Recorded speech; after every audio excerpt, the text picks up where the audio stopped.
Hey guys, welcome to the third of the lecture series on farm animal production and health. The first one was, I'm sorry, not production and health, farm animal production, right? This is ruminant production.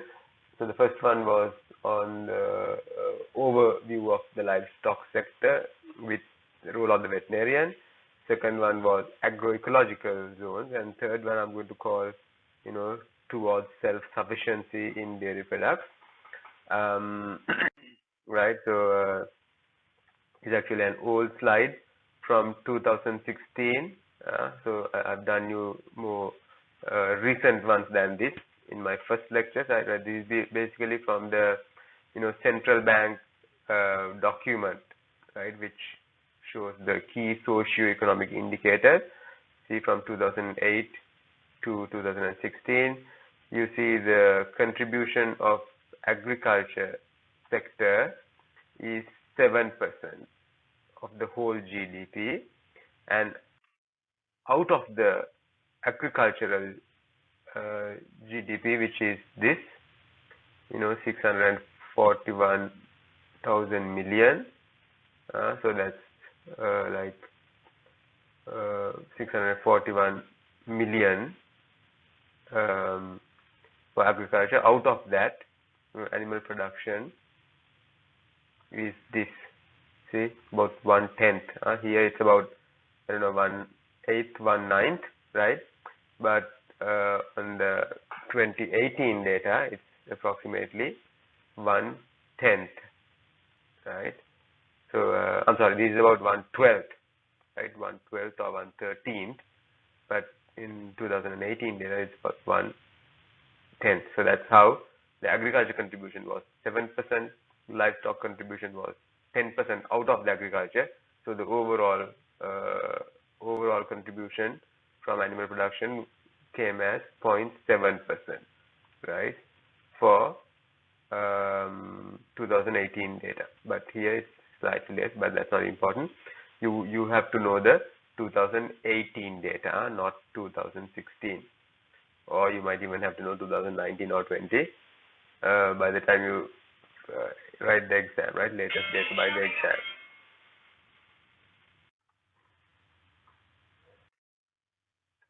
Okay, so this is the GDP share of agriculture, right? So from 1960 to 2016. Look at how it has evolved. See, it has been as right up there, 30% in 1960, and then down to the 7% you saw earlier, right? So from about 2010 onwards, it has been down here, right? So what do you think? Do you think that's a good thing? Do you think this is expected, or do you think this is abnormal, right? Hope you've already answered this question on the quiz, right? So this may not necessarily mean that the agriculture sector has gone down. Rather, what it shows is that the rest of the economy has gone up. The technical aspect, industrial aspect, services, right? So when those go up, in relation to those, agriculture looks smaller, right? But if you look at maybe the absolute values, right? So the absolute values, it might be the same of agriculture, right? So like, say if it was 100 million, for example, so it might have been 100 million in 2016 as well as in 1960, right? But the rest, the total was only 300 million here, right? So 100 million is approximately 30% out of 300 million, right? But now the other ones have developed, so agriculture is still worth 100 million, but the total is now like 1,300 million. Now that makes it the value of agriculture compared to the rest just 7%, right? So something like that. So this is a pattern you expect to see, right? It doesn't mean agriculture contribution has gone down, absolute value, but in relation to the other developments, right? Agriculture contribution to the national GDP goes down. This has happened throughout the world if you look at their economy, right? Okay, so I hope that's clear to everybody. Right, so this shows, we talked about the number of farms on the first lecture. You might recall that we said about 600,000 total farms, including livestock and poultry, right? So this here comes to, should add up to about the same, right? 330,000 plus 150, 480, 510, 590, 600,000 plus farms, right? Together. So those are the two numbers you need to remember. approximately 600,000 farms altogether, and 300 odd cattle farms, right? So together 350,000 cattle and buffalo farms, right? Which means there are the same numbers of farmers and employees more than that, right? So out of these 350,000 330,000 cattle farms, it's unsurprisingly the maximum highest commonest type of farms are semi-intensive, and about 30% extensive. That's what we saw in the dry zone, right? Dry zone low country. What's interesting here is though that the fact that it says there are 15% intensive farms, intensively managed farms, right? So I don't know how accurate that is, because like I said, for it to be considered 100% intensive, there cannot be any grazing or at all. It has to be 100% cut and fed, right? So sometimes even more than the large farms, there are small farms like this, right?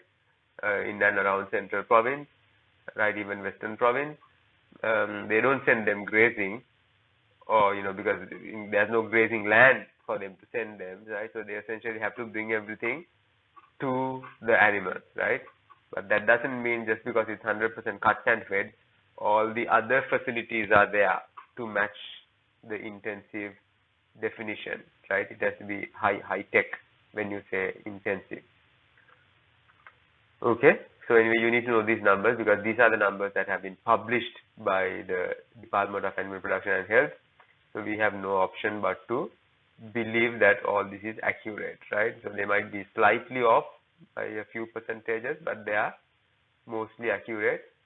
So I have already uploaded some references, right? So mainly the Livestock Statistical Bulletin, and then the National Livestock Statistical Data of the government, right? So those two websites I have uploaded. Right, so this shows the breakdown of the different groups of cattle, right? So during our first lecture, we said we have something around 1.4 million cattle total population, right? So this is cattle, this is buffalo, right? So about 0.4 million buffalo, 0.4 million or 400,000 buffalo, and 1.4 million cattle, right? So right, so you need to know the different numbers, right? Now if you say, I ask you a question, typical population, if you look at the human population, you have 1-to-1 ratio approximately of male to female, right? But that's not the case here.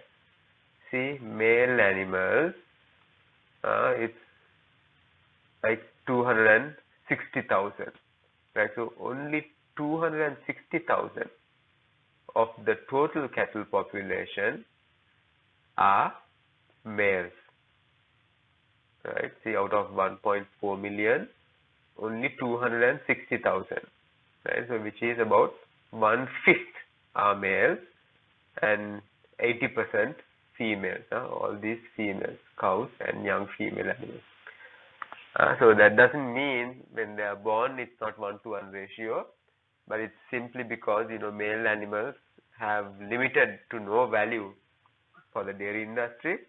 Therefore, male animals have to be culled right from the beginning, right? So within a matter of weeks from birth, male animals are typically sent to the slaughterhouse, male calves.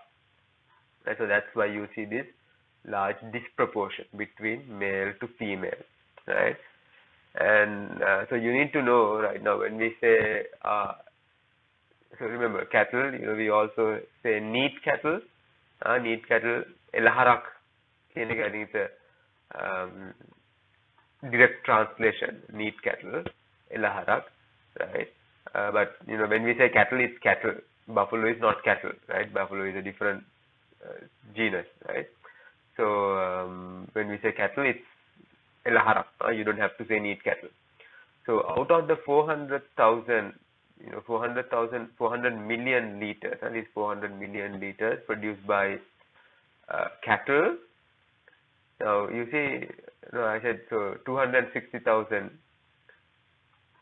male animals, which leaves about 11.5 lakhs of females. However, you see only 400,000 of that 11.5 lakhs, right, 1.1 million is being milked, right? 400,000 animals are being milked. So it is these 400,000 animals that produce 400 million liters of milk a year, right? So per year. And so if you want to look at the average production, you have to take the 400 million liters from here, right? So 400 million liters from here, and then you divide that by 365 to get the daily production, right? So this is the annual production, divide by 365, you get the daily production, and then you divide that by 400,000 cattle, 398,000 cattle. So this gives you the average production per cow per day, right? So the average is very low, very embarrassing, you might even say, to say that Sri Lanka's national average production is only 2.8 liters per cow per day, right?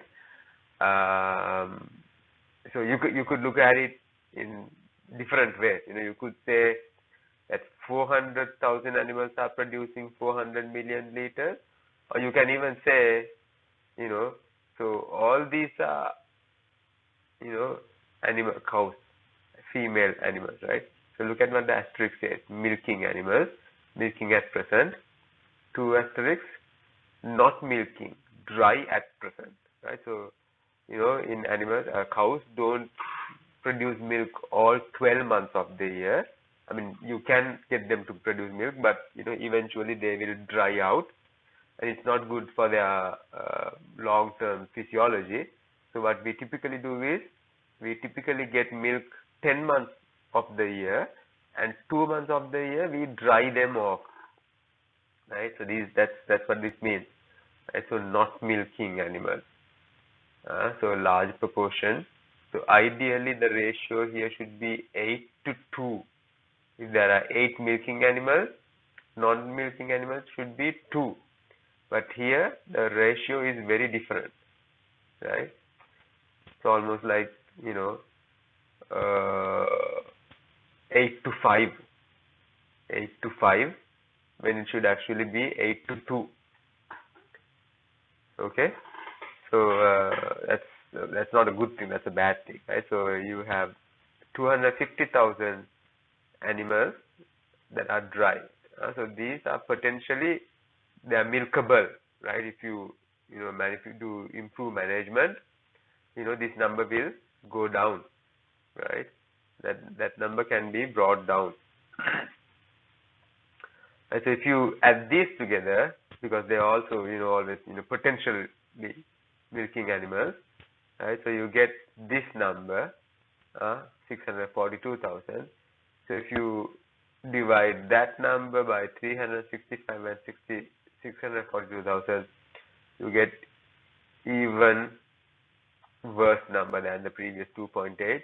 You get 1.7 liters per cow per day, right?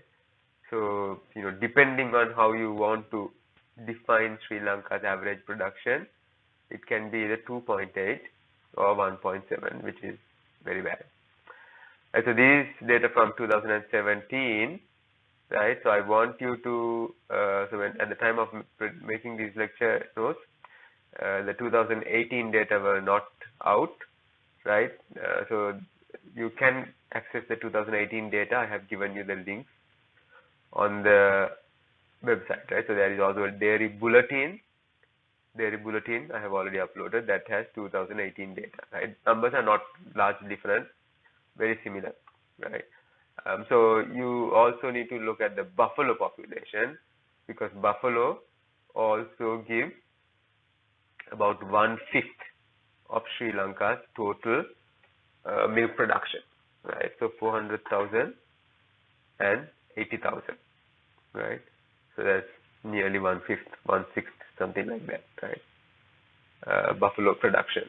And so you need to be familiar with these numbers. So if at a Viva or MCQ question, I ask you, what is the annual milk production of cattle in Sri Lanka? Don't give this number. That is cattle plus buffalo, right? Whereas if I ask you, what is the total milk production in Sri Lanka, then that's this number. That's a total milk. But if I ask you, what is the cattle milk production, that's this number. So you need to be aware of those. Right? So if I ask you, what is the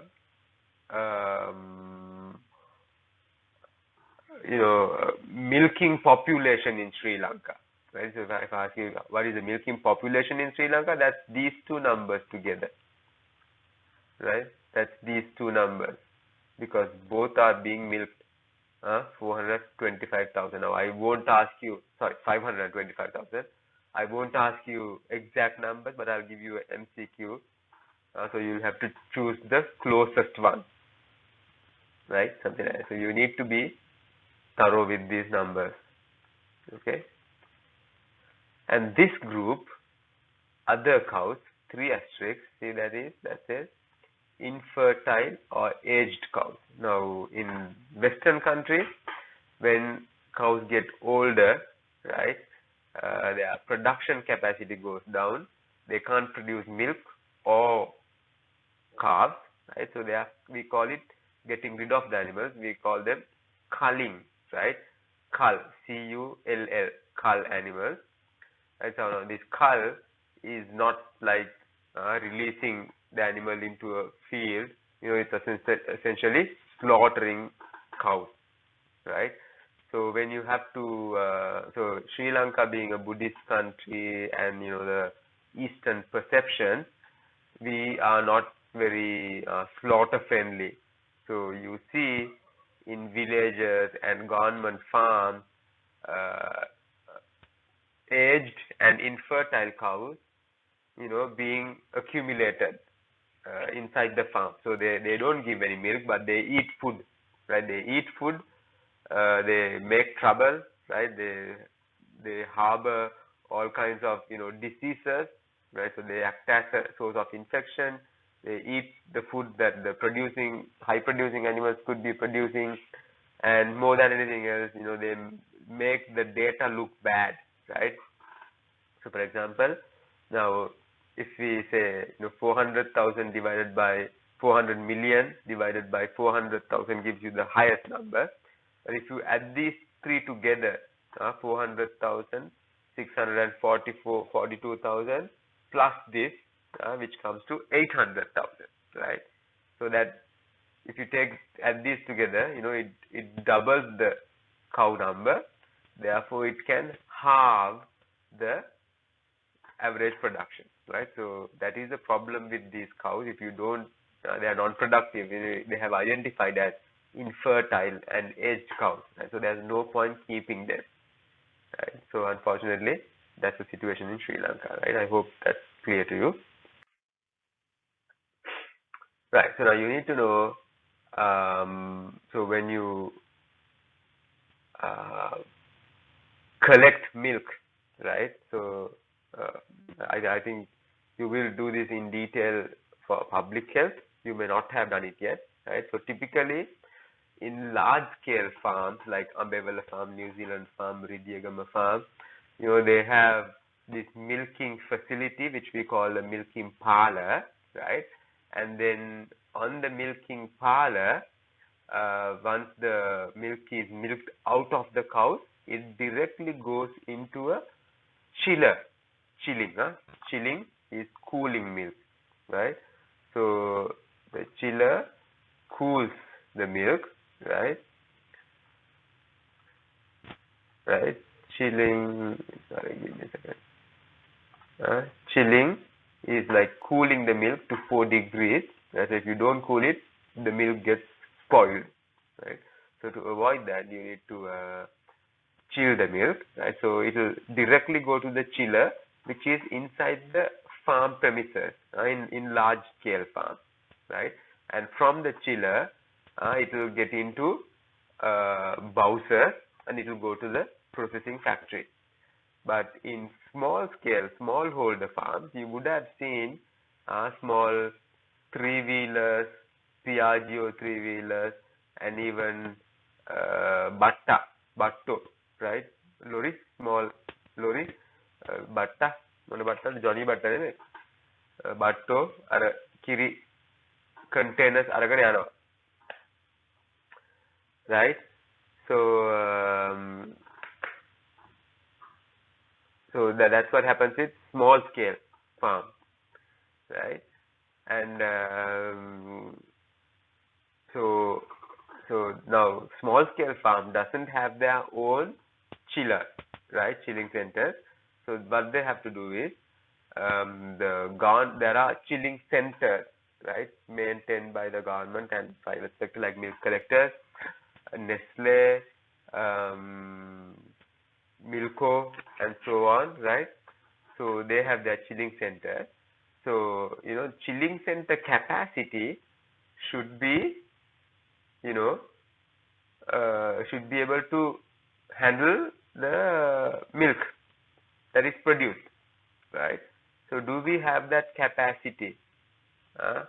So do a calculation and see, right? So Sri Lanka produces 500 million liters, let's say approximately a year, 482.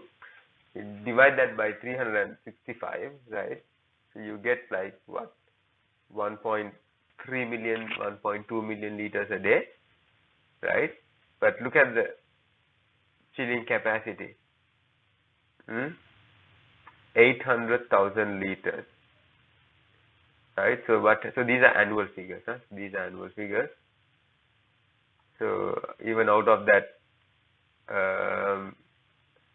480,000, only 284,000 enters the milk collection network, chilling centers. So what happens to the other 200,000? That will get locally distributed, right? With small scale farmers, and then large scale farmers have their own chillers, right? So I think you need to, I don't know what I mean by what about the other 200 million liters here, right? Yeah, okay, so 284,000 is what gets collected, and the other 200 million, I just talked about it.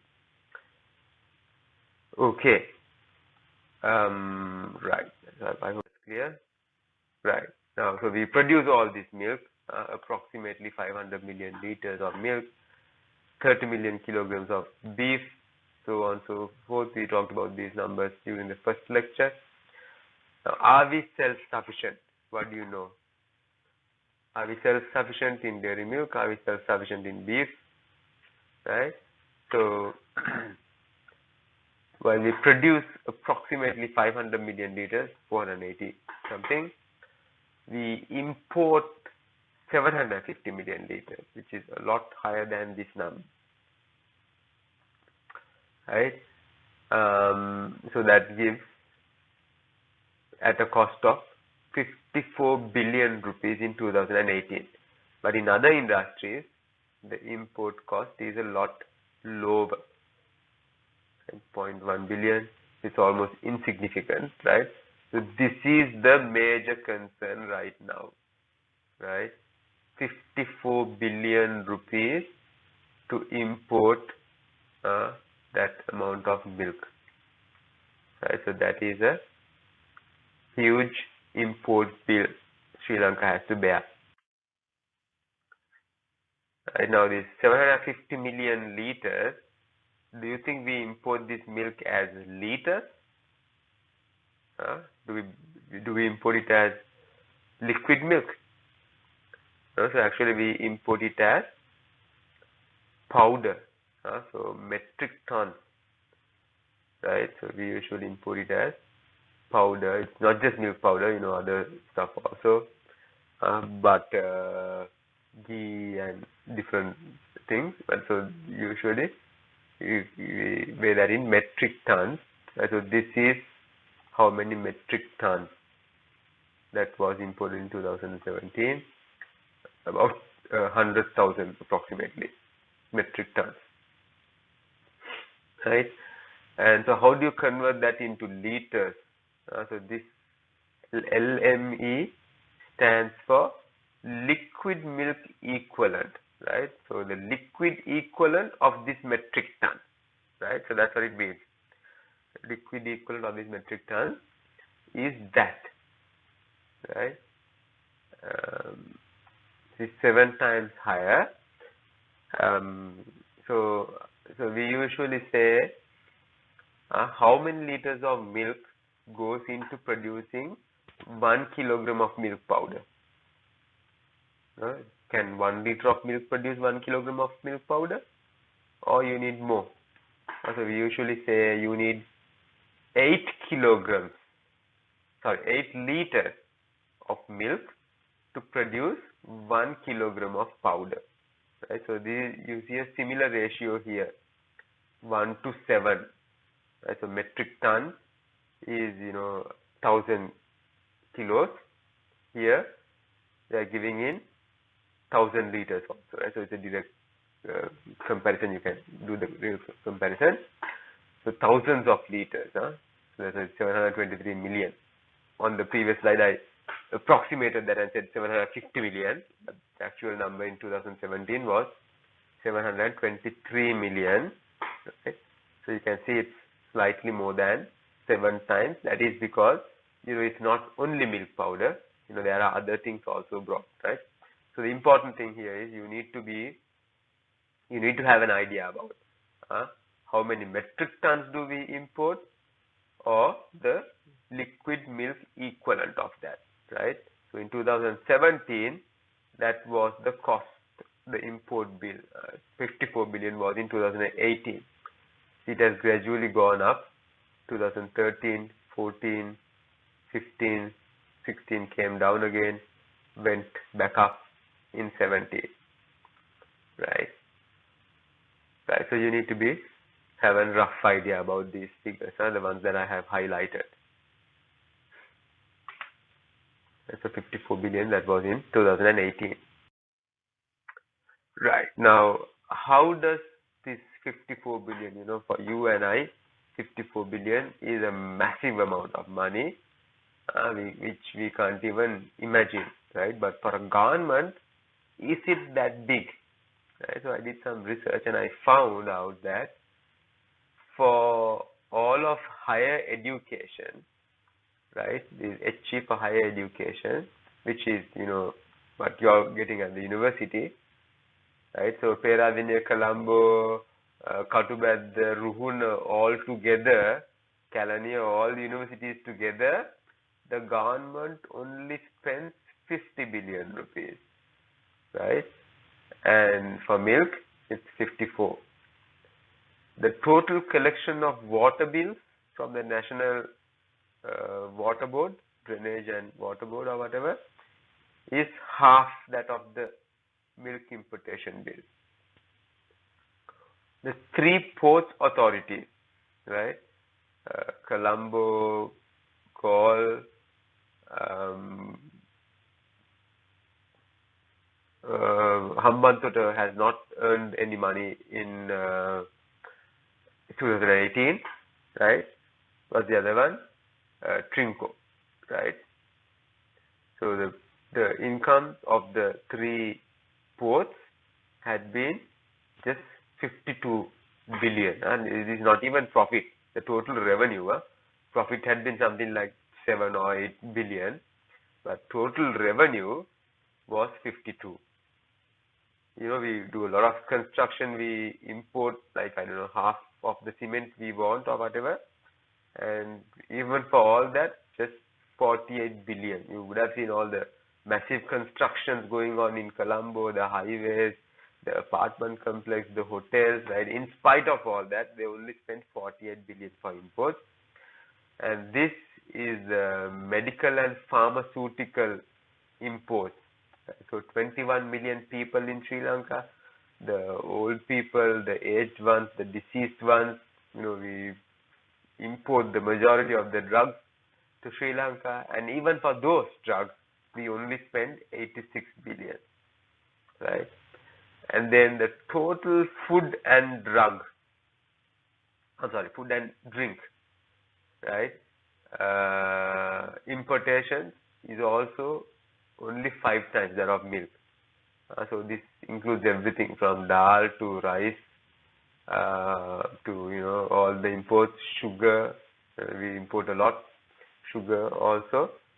We are only spending 200, not only, but they are only spending 5 times the milk, right? So what this tells you is 54 billion is in fact a big deal, right?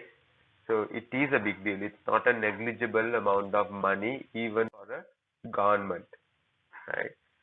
And look at these figures, right? How they have evolved over the years from 2017 to 18. I left these blank so that you can look at the references that I have uploaded and fill these blanks in. See, total consumption has increased over the years from 888 to 1,200 million. Local production has also increased, but because total consumption has gone up, imports have also gone up, even though local production increased. And so you need to have a slight idea about these numbers, and these numbers you definitely need to know. Right? So you have to know these numbers, how much we import, how much we produce locally, and what the total consumption. Roughly you need to know, 1,200 million or 1.2 billion liters total consumption, approximately 500 million produced in Sri Lanka, approximately 750 million liters imported at the cost of this side. So you add these two together, you get 102 billion rupees, and guess what was the cost of the, right? So fill in the blanks. Yeah, I told you that. Right. So the cost of the highway from Kottava to Galle was only 115 billion rupees at the time. We spend this money for milk importations in 2 years, approximately 2 to 3 years, right?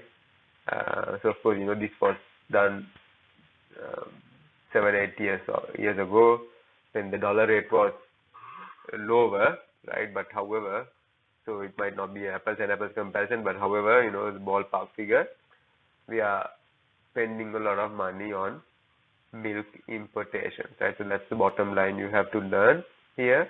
And if we can become self-sufficient and pay save Sri Lanka this mammoth amount of money, right?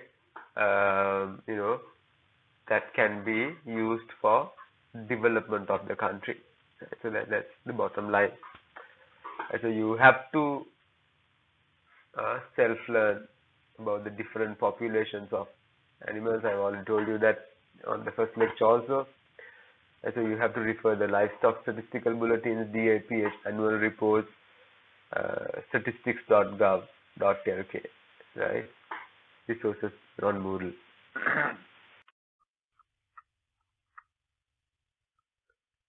So you need to be aware of the annual figures as well as the daily figures, right?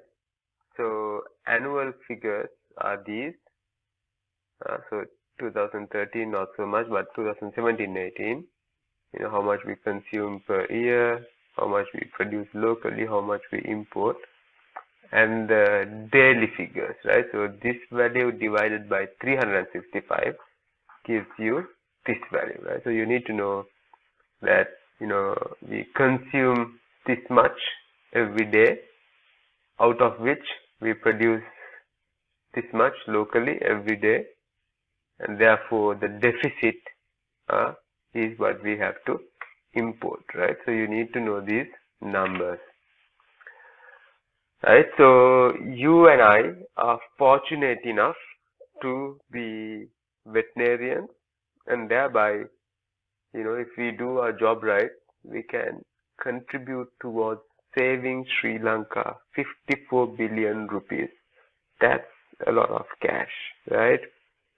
So if we can make Sri Lanka self-sufficient in dairy products, that's how much we can save the country every year or more as years go on. And so how do we do that? So for which you need to remember these numbers, right? The ones that I told you about per day, million liters per day. And there are, basically if you think about it, there are only two ways by which you can do this. Either you have to increase the production of the existing population, or you have to acquire additional high producing animals. So either you increase the daily production of the existing cows, or you import or you locally produce additional cows, which are preferably high producing. Right, so if you look at the current population, remember the current population was something like 650,000 or whatever, right? So this is our total requirement, 3.3 million liters a day. So if we can get 660,000, more precisely 665,000 cows to give 5 liters a day, we can achieve this. So theoretically it looks really easy because we already have this. Together with the infertile cows. We have 800,000, right? So we have approximately this number of producing cows in production. But unfortunately, remember they averaged at this number. They average 1.7 liters, but 5 liters doesn't look like a rocket science, right? So if we can get all our animals to average 5 liters a day, fantastic, we can become self-sufficient within a very short period, right? But this is in theory. Alternatively, right, so these are deficit, that we need to produce 2 million liters a day additionally, right? So to produce that, we need 200,000 cows giving 10 liters per day. Right? So in addition to this, we are already producing 1.3. We want an extra 2 million liters. So if we do that with just 10 liter cows per day production, we need 200,000 animals, new animals, right? If we can have 15 liter cows, we can do that with 133,000 cows. If we can have 20 liter cows, right, we'll need even fewer. You just do the calculation, very simple mathematics. right? So the point I'm trying to show you here is, the increased production of existing population, that's this. So the existing 1.7 liters needs to be upgraded to 5 liters for the whole population. Alternatively, we have to acquire additional cows. So there may be 10 liters, 15 liter or 20 liter potential cows. So the higher the production level, the lower the number of cows we need. So this is all in theory. Right? So theoretically, this is one of the models. Even practically, we'll have to pick one of these models or a combination of those. Right? So now, before we pick any model, we have to always see, we don't have to invent things, right? Because the world has done it for us, right? So all we have to do is examine what others have done, right? So let's look at some of the trends from other countries who are already self-sufficient or even producing excess and exporting. And so this is Canada, from 1981 to 2016. The x-axis shows the number of dairy cows in thousands, right? So this would be 2 million cows, right? So because when you add 3 more digit zeros, right? And of course the y-axis, y-axis here, x-axis you see the years, right? And z-axis here on the right side shows the total milk production. Right, so total milk production, right? So from 1980 to 2016, which is 35 years. So milk production has slightly increased, not a lot, right? So from about 7 million kiloliters, right? About 8.5. So more or less constant, slight increase. And so they use a term called kiloliters, which we don't use in Sri Lanka. So that I suppose that's equivalent to 1,000 liters. Right. But look at this, the number of dairy cows. In spite of maintaining the milk production or even increasing, cow numbers have gone down. How is that possible? Total milk has increased, but cow number has decreased. How is that possible? Okay, so that was Canada. So this is USDA, United States Department of Agriculture. So let's look at some US data. Okay, this shows the cow numbers in millions, right? So in 1940, they have had around 25 million cows. And by 2015 or so, the 25 million came down to about 9 million cows. That's the current US cow population, 9 million dairy cows, right? But let's look at the milk production. Now in Canada, of course, we saw it's more or less constant, right? Wasn't a massive increase, but look at this in the US in the 1940s, So this is so earlier Canada, the Canadian chart showed the country production, right? Country production. But this one shows per cow production, milk per cow. See, so a cow produced per lactation about 2,500 liters or kilos per lactation back in the 1940s. But by 2015, they are producing as much as 10,000 liters per lactation or per year, right? Now remember I told you in a previous lecture, when we were discussing breed characteristics, that we expect Holstein Friesians to produce about 6,000 liters, which is 6,000 liters is not easy to get because 300 days. 20 liters every day for 300 days. So that's not easy. So I said in Sri Lanka, The typical Holstein Friesian produces maybe 4,000, right? But not as much as this. But in the US, they have improved their animals and they are getting up to 10,000 liters. So even if you divide 10,000 by 365, they are averaging about nearly 30 liters. In the US, they talk in pounds. So if I remember right, they were producing their cows are averaging something like 55 pounds, something close to, I suppose, 25 liters or so, right?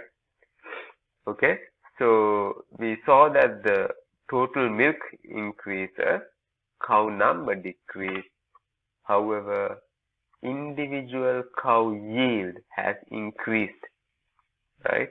So over the last 70 years, milk production has quadrupled, not doubled, not tripled, but quadrupled.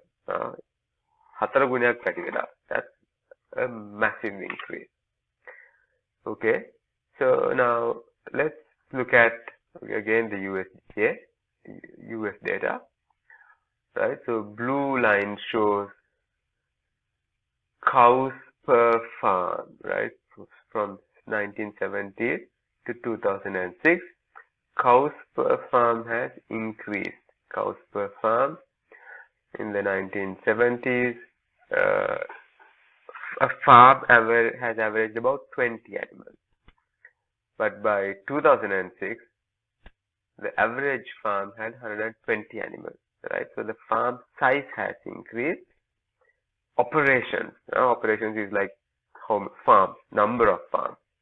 But look at the number of farms in thousands. So 700 would mean 700,000 farms in 1970 versus 100,000 farms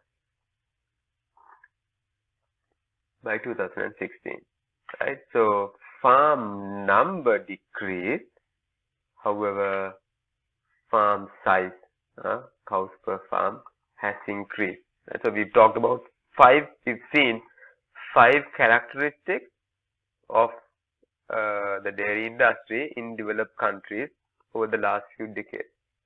Total milk increased, cow number decreased, cow yield increased, farm number has gone down, however, farm size has increased, right?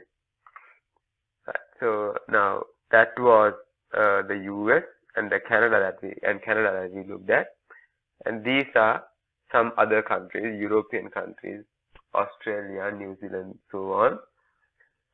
So average number of cows per head again means the farm size.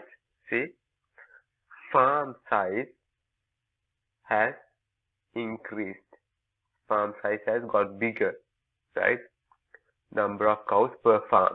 Right? So farm size has increased over the years in all these developed countries. Right? So there are certain countries very slight increase, but New Zealand, Australia, United States, Denmark, the major countries, dairy countries, massive increase. Even in England, it's almost doubled. Cow number, not farm number, cow number.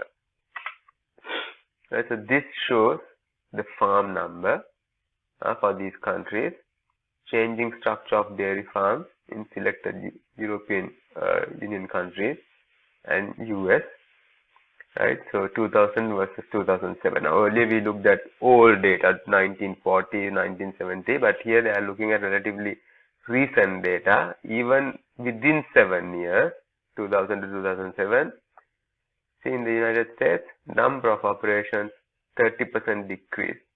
Denmark 45% decrease, meaning farm number halved basically. They had nearly 10,000 farms, came down to 5,000. Germany 25% reduction. France 30%, 20%. Right, so these are global patterns.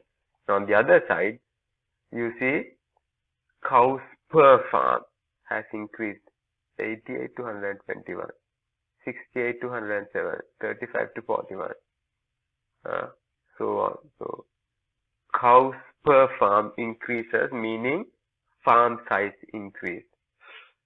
And now look at that. Milk per cow, right? Milk per cow, meaning cow yield per lactation increased 11%. Denmark increased 15%. Germany increased 13%. 13.5, 13%, 22% in Italy, so on, right? So the message is clear, right? Total milk increased, cow number decreased, yield increased, farm number decreased, farm size has increased all over the world. So this chart shows some additional parameters, right? So let's look at the green line, which shows milk production per cow, right? So again, USDA data, right? USDA data. Milk production per cow, right? From so this is a dollar value, right? So this shows costs and production per cow, right? And so remember I told you it was per cow production, pounds in the United States. Right. So these are, from a cost point of view. X-axis shows the size of the farm, size of operation by cow number. As small as 50 animals, 1,000 or more animals. Right. So what you need to understand here is the larger the farm size, higher the production per cow. Right, because large farm, obviously they use better management techniques, therefore milk production goes up, right? And then look at this, average total economic cost, right? So average per animal, or it could be per liter of milk. So anyway, the average cost comes down. So the larger the farm, cheaper the production, or lower the cost of production per liter of milk. Right? So average total operating cost, right? So production increases, cost of production decreases, right? So we can add one more parameter here in addition to these 5 characteristics. Cost of production, COP, decreases, right? So again, some other things this shows from 1950s to 2010, milk production increases, like we said earlier, total milk production that is, and now the milk production per cow has obviously increased. Number of cows, according to this, has increased. So this is a change relative to, I don't know how to explain this.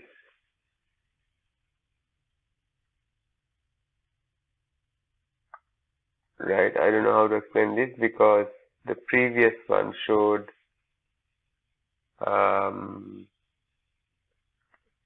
cow number decreasing. Right, so number of dairies decreased definitely, and meat, and so these are important parameter here. Methane per kilogram of cow per milk has decreased, so which means pollution has decreased. Right, so this one I don't know how to explain because on a previous slide it was clearly shown that in the US cow number came down from the 1940s. Get back to that slide. Here, see, cow number decreases even from 1950 onwards. Right, so I really don't know why this particular chart shows a different value. So because in this, cow number has doubled from 1950 to 2010. That's 100% increase, right? That might be error. Sorry, I can't explain that. Okay, so let's move on. Right. So we saw 7 characteristics. Cost of milk, total milk production increase, cow number decreased, cow yield increased, farm number decreased, farm size has increased, cost of production has come down, and level of pollution has decreased, right?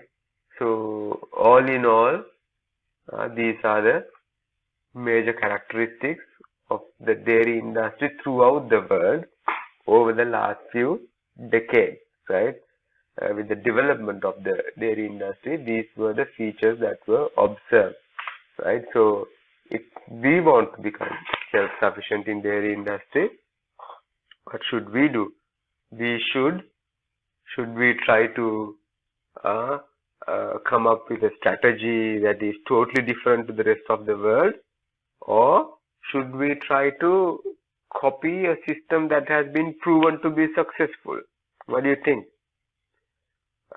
Yeah, we can try something that's different and unique, but I would rather follow a proven pathway that has already been successful than try to invent something new, right? So we have kind of tried to do that over the last few decades, but we have not succeeded, as you saw from the figures that I showed, right? So I think the best way to do this would be to follow the successful model to a certain extent, and of course we'll have to do certain modifications to suit our own situation. So what we should do. Should we go with smaller farms or larger farms? Should we increase the farm number, or should we increase the farm size? Cow number, what to do? Do we want to increase number of cows, or do we want to have a smaller number of cows but who are higher producing animals, right? So if we do those changes, the benefits we are going to get, right? So actually you'll learn those during the next few slides, right? We are going to get certain benefits, right? So that the current world population is somewhere around 7 billion, right?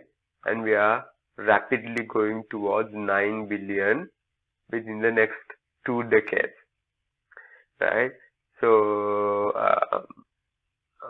so what happens? So you have extra mouths to feed. We are not talking here hundreds of thousands or millions. We are talking about billions, right?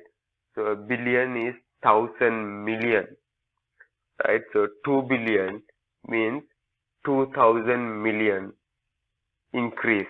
Sri Lanka only has 20 million population, right? So compared to that 20 million, can you imagine how large a size is 2,000 million, right? All over the world, right? So what happens with these increased number of heads, the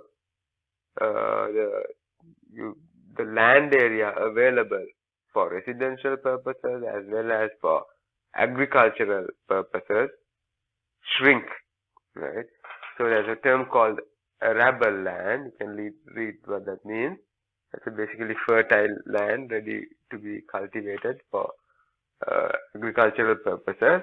So in 1961, taking the global situation, there was 1 acre per person, right? So this is, when you say arable land, it's excluding the deserts and glaciers and so on, right? So by 2006, it decreased to 0.55 acres per person, and by 2050, it's expected to come down to 0.4 acres per person, right? So which means with this 0.4 acres, which comes to about 48 perches, you have to be able to, feed a person. You have to be able to cultivate all the rice, all the corn for bread, the milk, the meat. That's all you have, 50 perches. With 50 perches, you have to cultivate everything and feed this person throughout the year. So if you look at the global situation, if you look at the country situation, it's much, much worse for small countries like Sri Lanka. Even Saudi Arabia, with all those deserts, they have more land than us. But Sri Lanka, just 0.05 acre. So that's 0.1 is 16 purchase and 0.05 is 8 purchase per person. That's all you get to build your house, to eat, drink, make babies, for everything. That's all you get, right? So what does this mean for the dairy industry or agriculture? To feed this expanding population, we don't get expanding, land area to cultivate, right? So all we can do is we can increase the production efficiency, right? So increase production efficiency not only in agricultural products but also in dairy, poultry, whatever. That's what we need to do, and that's why we are learning all this, right? So why do we have to learn all this, you might ask? I just want to do dairy calf management, teach me calf management, lactating cow management. Why do I have to learn all this BS, you might ask, right? Because you need to know the importance of all this. So in the US, they say for every liter of milk sold, right, it generates an economic activity of $3, right? We don't have data in Sri Lanka, that's why I'm showing you US data.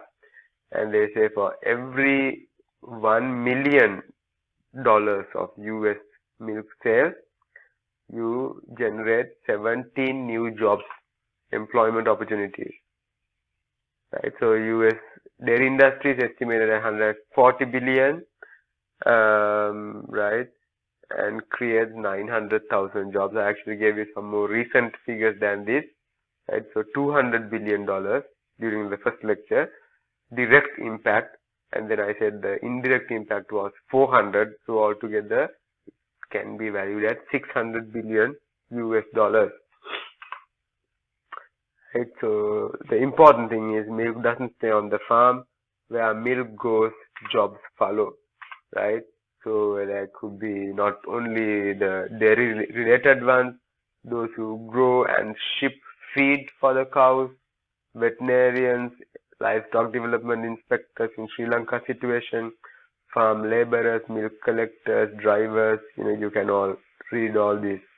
Even insurance agents, accountants, bankers, because people get bank loans, they do account balancing when they want to build a new farm, right?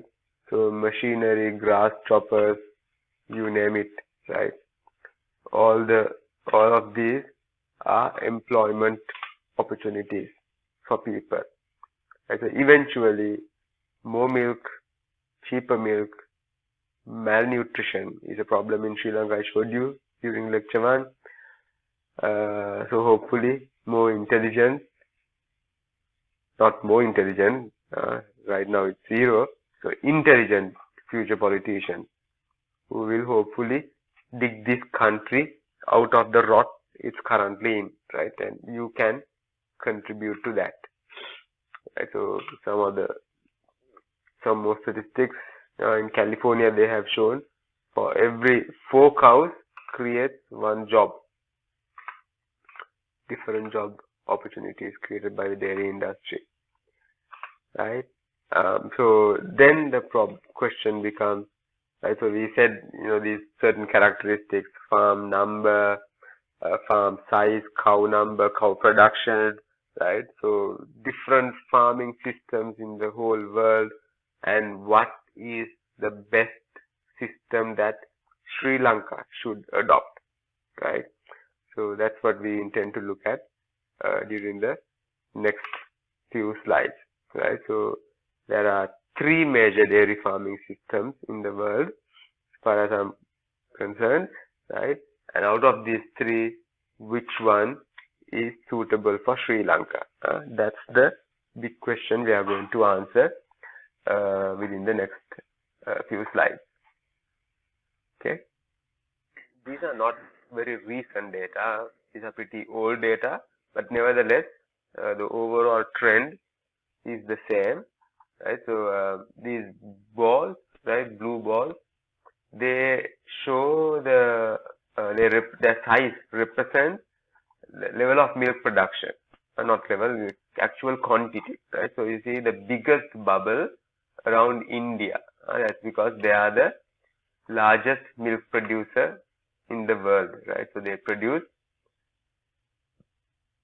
165 billion liters, right? Billion liters every year. So remember, Sri Lanka produces half a billion. India produces 165 billion liters.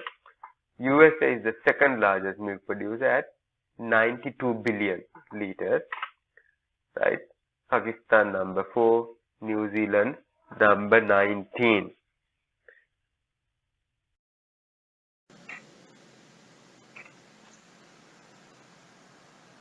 Right.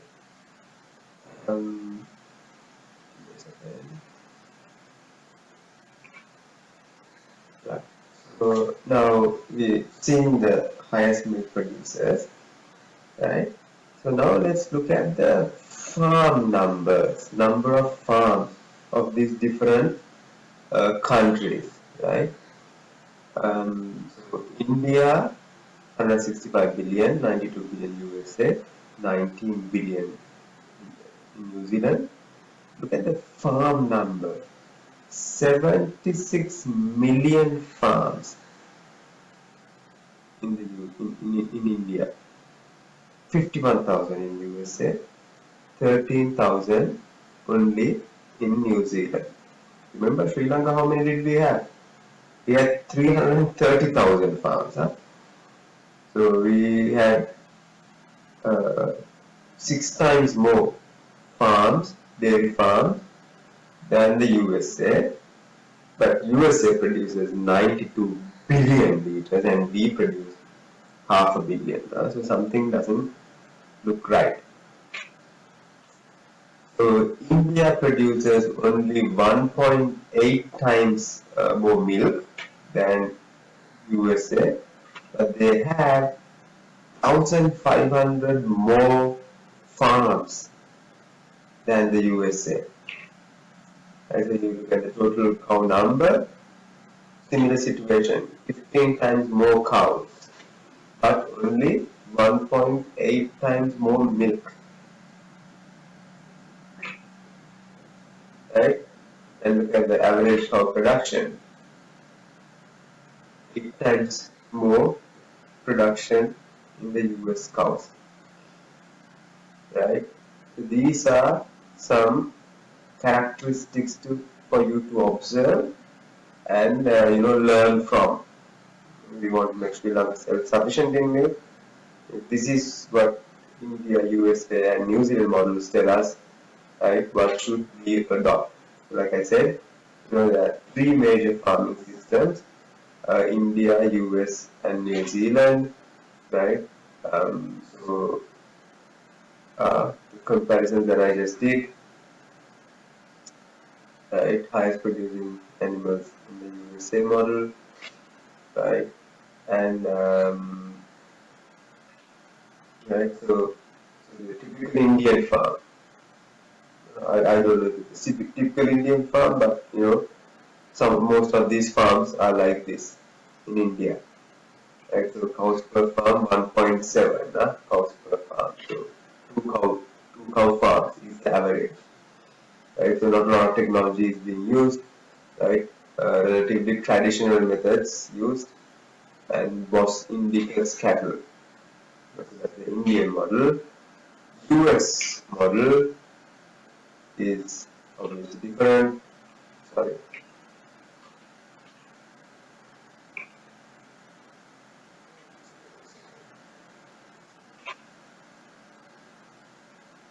Right. So these are actually New Zealand uh, on the outdoor animals. Right. So that's a feature of the New Zealand model farming system where animals graze freely. There are no large cow barns, right? And the US model is where you have animals inside these massive sheds, or structures, cow barns, right? So those are the three main features, right? So very primitive kind of farming system, very high-tech farming system, cut and fed, intensive, 100% cut and fed. Here, they're not cut and fed, they're just coming for milking. Afterwards, they are sent out for grazing. Right? So, out of these three, so which one is more suitable? Out of we compare the New Zealand and US model. I'm afraid the New Zealand model is not suitable to us, right? So New Zealand, you have nice weather, 5 degrees to 15 degrees throughout the year. So the sun is not as strong as here because it's a tropical country, right? And there's plenty of grazing land, right? However, there are some negatives here compared to, the US model, and that is also a reason why it's not suitable for us. I mean, there's high wastage because animals would, step or trample the foragers, fodder, and contaminate it with urine and feces, right? So all these uh, causes high wastage, and Sri Lanka cannot afford that because we have limited land and we want to use as much of the harvest as possible, right? So, because when you cut and feed, animals don't step on it, animals don't urinate in the field, right? So, whatever you cut, you can feed the animal 100%, but when they graze, that doesn't happen, right? So that's also something called grazing damage when you graze too close to the ground, and this can happen, and pasture doesn't grow there, you have to recultivate, right? So for these reasons, we have to reject the New Zealand model. It's not suitable to Sri Lanka, which means we have to choose between the US model and the Indian model, right? So when I did this, when I made these slides back in 2016, this was our total consumption, but today it has gone up to about 1,250 million liters. That's what you need to be familiar with the 2018 stats. So with the Indian model, right, if we are to produce 3 million liters with cows averaging 3.5 liters per day, we would need something like 850,000 cows. But if we are to adopt the US model to produce 3 million liters a day with 28 liter cows, we need only 107,000 cows, right? So that's big difference, 100,000 versus 850,000. Or do you think eventually with 100,000 or 800,000 they are going to produce 3 million liters of milk per day?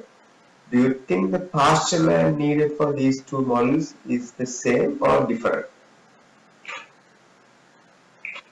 Right? Same amount of pasture or not to produce 3 million liters, 800,000 cows, Indian model, 100,000 cows, US model. What do you think? So before we go there, think of a cow giving 20 liters of milk a day and a cow giving 5 liters of milk a day. Do you think they eat the same amount? Or do you think cow B eats only 1/4 of what cow A eats? Because it gives 20 liters, 5 liters, 1/4 of the production. But do you think it also is 1/4 of the pasture that this guy is? Right? So this is a little beyond your level, but I'll just go through it quickly. So we basically say an animal needs energy for 4 things, right? Maintenance, lactation, pregnancy, and exercise, right? Walking, right? So maintenance is the same amount of energy regardless of level of milk production. And for milk, it's 5 megajoules per liter. So 1 liter animal would need 5 megajoules, would need to eat 5 megajoules to produce 1 liter. 10 liter animal needs to consume 50 megajoules for milk. So maintenance 60, 50 for milk. So that's 110 altogether. And depending on the month of pregnancy, it may need as much as 20 megajoules, right? So all the details are here. I'm not going to go into detail here because I'll be covering this as we go along in dairy management. But I just want to make one point here, that is, even if it's a non-producing animal or a high-producing animal, this maintenance requirement is the same, right? So let's say a non-producing animal and 2 liter animal, right? Energy consumption is almost the same. So non-producing animal eats a lot, right? But you're not getting any milk out of that animal, right? So going back to the Indian versus US model, right? Indian model was like a 3 liter cow, US model was like a 30 liter cow. I've done all these calculations. You can go through them slowly, right? So 3 liters, 15 megajoules per milk, 10 liters, 50, 20 times 5, 30 times 5, right? So the take-home message here is, for a low-producing cow, for each liter of milk, right, it has to consume more megajoules. See this guy, although for a liter it's only 5 megajoules per liter, when you consider the maintenance and all that, see it costs 27 megajoules per liter here. But high producing cows, see, cost of milk only 7 megajoules per liter. You can go through this slowly and understand this. Eventually, it translates into acres of pasture land, right? 3 liter cows, you need as much as 40,000 acres, right? To produce 1 million liter of milk, 1 million liters of milk. And for the 30 liter cows, you need only 10,000 acres, right? So 1/4 of acreage with high producing cows as versus Indian model, right? So with the exact numbers India, right? And so these are the numbers we are looking at, right? For to become self-sufficient, right? 100,000 acres basically versus 32,000 acres to produce that 3 million liters per day, right? You can go through the calculation slowly. And so which is suitable for us? Hands down, I have to vote for this option because Sri Lanka is a small country. Even if we had this amount of land, right, it's much easier to maintain 30,000 acres versus 100,000 acres, right? So I have to vote for the US model. Extra 70,000 acres, can't afford. Right, so this is the model that I personally believe will drive Sri Lanka towards self-sufficiency. Right. Okay, so maybe something like this, maybe 28 liters is too much for a national average for a country like Sri Lanka, right? But if we can get 15 liter cows, total of 200,000 animals, that's 3 million liters per day, and that's about 80% of our requirement, right? So that we can become 80% self-sufficient. We don't have to become almost 100%, right? With 40,000 acres of pasture cultivation. Right now, but it's easy to say that. But then, what happens with the the 300,000 farmers that are already in Sri Lanka? Can we abandon them? We cannot abandon them. We have to stick to these. We have to follow these as much as possible. What the rest of the world has done. But we can't abandon the 300,000 plus smallholder farmers, right? So we have to take that into consideration when we devise a strategy to become self-sufficient, right? So that's what I'm proposing here. So maybe we can't become, we don't have to become 100% self-sufficient. Out of the 3.5 million requirement, we locally produce 3 million, and we maybe import a small amount, zero point 0.5. Right now we are locally producing 1.5 and importing 2 approximately, right? So maybe this is what we want to become. This is our goal, right? And we also cannot abandon the Big question is, how do we fulfill these yet keep these farmers happy, right? Um, so something we've been proposing as the faculty together with the Sri Lanka Veterinary Association, and certain experts in the dairy industry like Dr. Veerasinghe of the VRI, Dr. K.K. Jagat, you learn about him. He's actually a private practitioner, dairy specialist, right? So what we collectively suggest is, so improve a subset, identify and improve a subset of the existing population to produce a lot of milk, and also upgrade the remainder of the animals to produce a little bit more, so right, than they're already producing, right? So right now the average maybe, let's say 2 liters, 3 liters, right? 2.8 or whatever is what we got, so let's say 3 liters. Upgrade it by 1/3, make 3 liters 4 liters, right? And then you still have so right now they are producing 1.5 million liters, right? Approximately 500,000 cows, let's say, times 3 liters, 1.5. But here, you're separating out 100,000 animals, superior animals, and 400 times 4 liters, again you are getting something like 1.5 million liters, right? And but then you get these 100,000 superior animals or elite animals to produce 15 liters a day. That gives you an additional 1.5 million liters, and you get your 3 million local production, 0.5 million imports, 3.5 million liters daily consumption. Okay, so this could be existing animals, right? Identified elite animals in the existing population, or it could be imported animals also, right?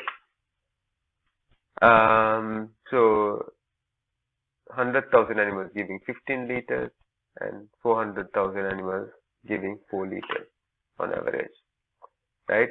So even if we do this, you'll see it will take us a long time, right? So over the last 5-6 years, from 2012 onwards, the NLDB and the ministry imported like 7,000 cows, right, from New Zealand and Australia, and Sri Lanka struggled a lot to make that successful. Feeding 7,000 or 5,000 new cattle is no easy task, right? But now for us to, manage these 100,000 animals, right, 15-liter cows, it's going to be multiple times more difficult than with the, compared to the 5,000 cows that we imported, right? So let's say even if we introduce just 20,000 animals per year, it's going to take us, let's say we introduce 10,000 animals per year, because we couldn't, over the last 5 years, we couldn't even manage 5,000 over 5 years, right? So to manage 10,000 animals per year would be a massive challenge by itself. So if we add 10,000 new animals per year. In 2 years, 20,000. By 24, 40, 60, 80, 100,000. But even then, even if we start now, it will be 2030 when we reach that goal. Right, so 20,000 animals would give you additional, 300,000 liters. 40,000 animals, additional 600,000 liters, and eventually, when you hit 100,000 animals, you are getting that 1.5 million liters per day, right? That is with 15 liter cows. But if we could upgrade this to 20 liters, we can reduce the number of animals. Instead of 100,000 animals, we can do that with 75,000 animals. Either way, it's not going to be an easy task, right? That's the point I wanted to tell you. You can't achieve self-sufficiency in 2 years. You might see a politician coming up and saying, by 2022 we'll become self-sufficient. He has no idea about this calculation, right? So like I said, we can breed these animals locally, or we'll have to import, and not all at once, but in different stages, right? And so then our current production will gradually go up from here to self-sufficiency, right? So what we say is 10,000 new cows added every year. So that's 150,000 cows, milk, liters of milk per day added every year, right? And within 6-7 years or 10 years, we might be able to achieve this goal, because you see these 10,000 cows, they will also produce calves, right? So even if you add 60,000 over 6 years, so that 60,000 will have calved about 20,000 at least female animals. If you use use female semen, there's something called female semen, sex sorted semen. 60,000 animals will potentially give 60,000 female animals, right? Or even more, because some animals would have gone through multiple parities. But those are details. I'm just giving you a rough model, right? So this is my plan of making Sri Lanka self-sufficient, right? So to summarize again, 80% of the population, of about 400,000 of the local population, will produce 4 liters each, and we identify a subpopulation, right? Maybe around 100,000 that have the capacity to produce 15 to 20 liters, right? And we'll also have to identify some elite animals, right? High genetic potential as donor animals, and then we can get their ova and transfer to recipient cows or surrogate cows, some advanced reproductive technologies. You can learn about those. You will learn about those as we go along. So just to summarize, this should be the plan to make Sri Lanka self-sufficient, right? As far as I am concerned, this is the only way. Okay, so that's all.